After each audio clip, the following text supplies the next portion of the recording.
Hello, my dear students, friends. I again warm welcome into this wonderful session.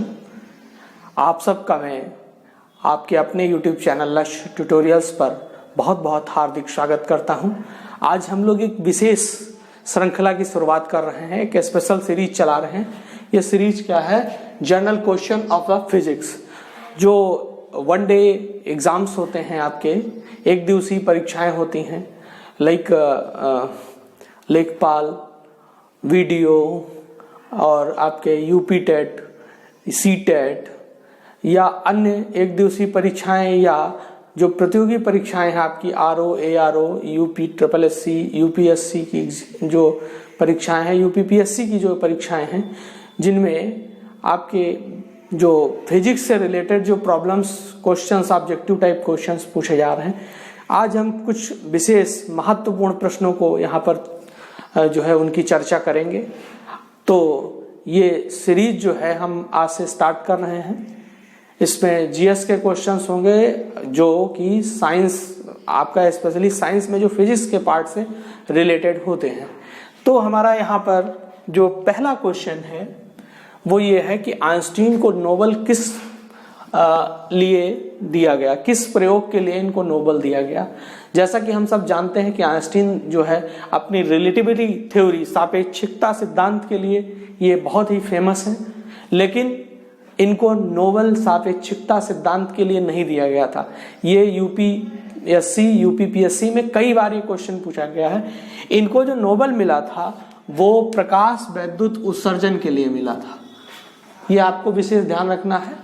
प्रकाश वैद्युत उत्सर्जन की जो खोज थी वो जो है हर्ट्ज ने की थी, लेकिन इन्होंने प्रकाश वैद्युत उत्सर्जन का एक नियम दिया था। प्रकाश वैद्युत उत्सर्जन समीकरण या प्रकाश वैद्युत समीकरण उत्सर्जन की समीकरण इन्होंने दी थी जो है, उसलिए इनको जो है, इस कारण इनको जो है वो नोबेल दिया गया। द्रव्यमान ऊर्जा समीकरण के लिए भी फेमस है और गति के समीकरण आपके गैलीलियो ने दिए थे। तो ये आपका पहला क्वेश्चन हो गया। नेक्स्ट क्वेश्चन की तरफ बढ़ते हैं हम लोग। मूल कण निम्न में से कौन है? ये भी बहुत परीक्षाओं में पूछा जाता है। जो है इलेक्ट्रॉन मूल कण है, प्रोटॉन मूल कण है, न्यूट्रॉन मूल कण है, अल्फा कण मूल कण नहीं होता है। अल्फा कण क्या होता है? वो मूल कण नहीं होता है। अल्फा कण जो आपका है वो मूल कण नहीं है। अल्फा कण जो है वो क्या है? मूल कण नहीं है। अगले क्वेश्चन की तरफ हम बढ़ते हैं। अल्फा कण जो होता है उस पर 2 इकाई धनावेश होता है। अल्फा कण पर क्या होता है? 2 इकाई धन आवेश होता है। अगले क्वेश्चन की तरफ हम बढ़ते हैं। विज्ञान दिवस कब मनाया जाता है? बहुत ही इंपॉर्टेंट क्वेश्चन है। यहाँ पर आपका जो सही आंसर है वो क्या है? मूल कण नहीं है, अल्फा कण। विज्ञान दिवस कब मनाया जाता है इसकी चर्चा करेंगे। 22 दिसंबर, 28 फरवरी, 12 जनवरी, 1 दिसंबर। विज्ञान दिवस आपको याद रखना है, ये 28 फरवरी जो है CV रमन साहब के बर्थडे के दिन ये मनाया जाता है। इसी दिन इनका क्या हुआ था? बर्थडे हुआ था, जन्म दिवस था। 22 दिसंबर को गणित दिवस मनाया जाता है। ठीक, यहाँ पर 22 दिसंबर को रामानुजन जी का बर्थ डे है, जन्म दिवस है। 12 जनवरी क्या है आपका? ये आपका युवा दिवस है, विवेकानंद जी का जन्मदिन है। 1 दिसंबर एड्स दिवस है। अगले क्वेश्चन की तरफ बढ़ते हैं। प्रथम भारतीय वैज्ञानिक जिसको नोबेल पुरस्कार से सम्मानित किया गया। CV रमन साहब की ने रमन प्रभाव जो है इन्होंने खोजा था। रमन प्रभाव की वजह से ही इनको नोबेल मिला। APJ अब्दुल कलाम साहब को नोबेल नहीं मिला, इन लोगों को नोबेल नहीं मिला। के सिवान साहब जो हैं वो इस समय क्या हैं? इसरो के चीफ हैं इस समय के। 1 कैलोरी कितने जूल के बराबर होता है? 1 कैलोरी कितने जूल के बराबर होता है? 1 कैलोरी जो है 4.18 जूल के बराबर होता है। कहीं कहीं पर अगर अगर ऑप्शन 4.18 नहीं है, 4.2 जूल है तो वो सही माना जाएगा। बाकी ये मान क्या है? वो गलत है। 1 कैलोरी 4.8 जूल के बराबर होता है। ध्वनि निम्न में से कौन सी तरंग है? ध्वनि क्या है? वो वैद्युत चुंबकीय तरंग नहीं है, ध्वनि अनुप्रस्थ तरंग भी नहीं है, ध्वनि क्या है, अनुदैर्ध्य तरंग है। ध्वनि कौन सी तरंग है, अनुदैर्ध्य तरंग है।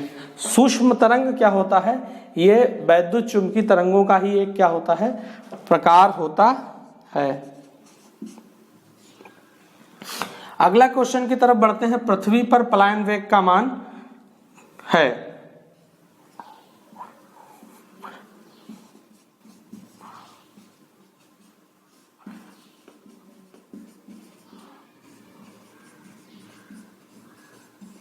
पृथ्वी पर पलायन वेग का मान है। पृथ्वी पर जो पलायन वेग होता है, पलायन वेग का मतलब होता है किसी वस्तु को उस न्यूनतम वेग से हम प्रक्षेपित करें कि वो जो है वो पृथ्वी से पलायित हो जाए। पलायित होने का मतलब पृथ्वी की गुरुत्वीय कक्षा को छोड़कर बाहर निकल जाए, वो दोबारा लौटकर पृथ्वी पर ना आए। इसका मान 11.2 किलोमीटर प्रति सेकंड होता है। 11.2 किलोमीटर प्रति सेकंड के वेग से अगर हम किसी वस्तु को प्रक्षेपित कर देंगे तो वो पृथ्वी के गुरुत्वीय क्षेत्र से बाहर चली जाएगी, बशर्ते शर्त यह है कि उसका प्रक्षेपण पृथ्वी तल से ऊर्ध्वाधर होना चाहिए। पृथ्वी तल से कैसा होना चाहिए, ऊर्ध्वाधर होना चाहिए।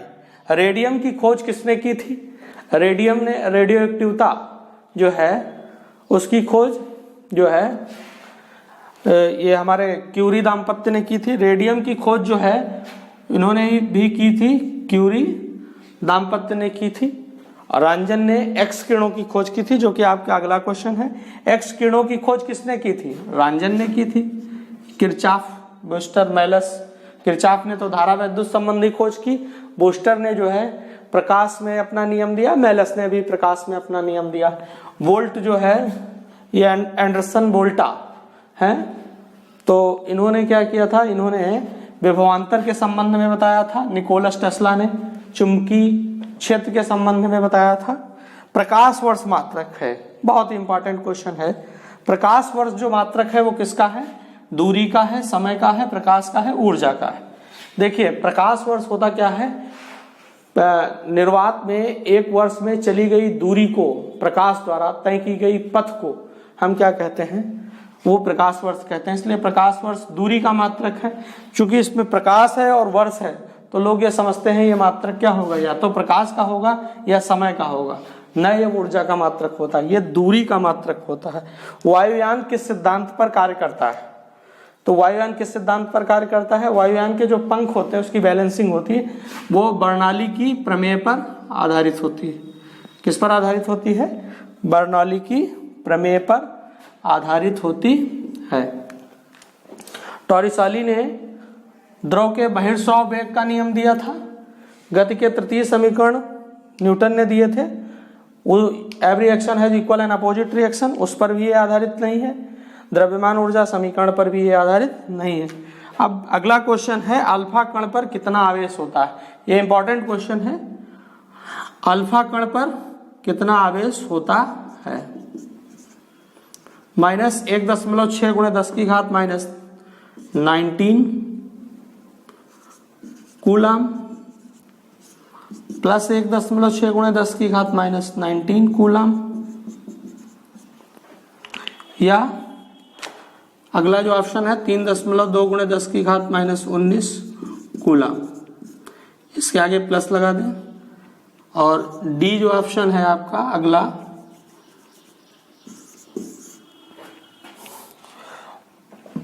शून्य।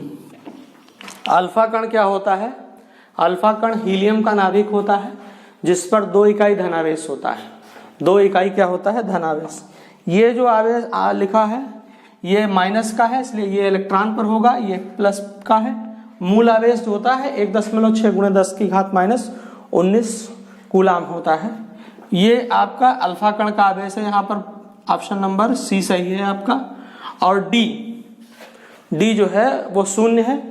अल्फा कण पर शून्य आवेश नहीं होता है।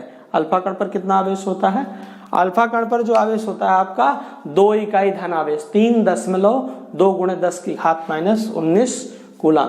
तो ये श्रृंखला का पहला वीडियो आपको कैसा लगा कमेंट बॉक्स में हमें जरूर बताएं। और आप जिस भौतिक विज्ञान के जिस टॉपिक पर आप वीडियो चाहते हैं कमेंट बॉक्स में लिखें।